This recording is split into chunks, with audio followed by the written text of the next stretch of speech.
دیکھیں یہ طریقہ کار بالکل غلط اب ہمارے ہاں رواج پا رہا ہے کہ ایک آدمی دوسرے پہ زیادتی کرتا ہے، اور پھر یہ جیسے ایام آ جاتے ہیں، کوئی شب برات کے آ گئے، شب معراج آ گئی، رمضان قریب آ گیا، تو میسج خالی کر دیتے ہیں جی مجھے معاف کر دیں جتنی میری کوتاہیاں ہوئی ہیں، اللہ تعالیٰ آپ کو جزائے خیر عطا فرمائے۔ بعض دھمکیاں دیتے ہیں، اگر آپ مجھے معاف کر دیں، اگر معاف نہیں کریں گے تو بروز قیامت آپ کی گرفت ہو جائے گی۔ واہ بھائی واہ، مجرم جرم بھی آپ نے کیا ہے، اور پھر اس مظلوم کو بیچارے کو آپ بلیک میل بھی کر رہے ہیں۔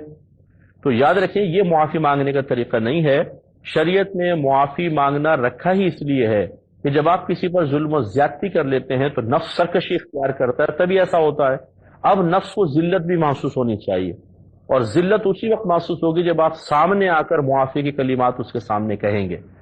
ہم اپنی اصل میں یہ ناک اونچی ہوتی ہے، اور نفس یہ پسند نہیں کرتا کہ میں کسی کے سامنے جا کر اس طرح معافی کی ذلت کو برداشت کروں، تو وہی مشورہ دیتا ہے بس ایک میسج کر دو، ٹھیک ہے۔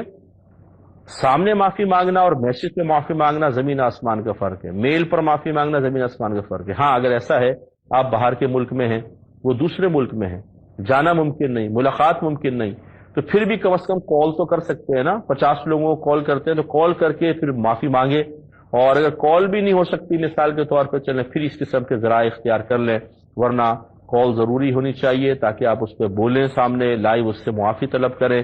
یا انٹرنیٹ پر اگر آپ ہیں، جیسے نامحرم کو کوئی مسئلہ نہ ہو، لڑکی لڑکی سے، عورت عورت سے معافی مانگے، مرد مرد سے مانگ رہا ہے، تو اسکائپ وغیرہ پر سامنے آ کر معافی مانگے تاکہ نفس کو ذلت کا احساس ہو اور سامنے والا خوش دلی کے ساتھ پھر معاف کرنے کی طرف مائل ہو جائے۔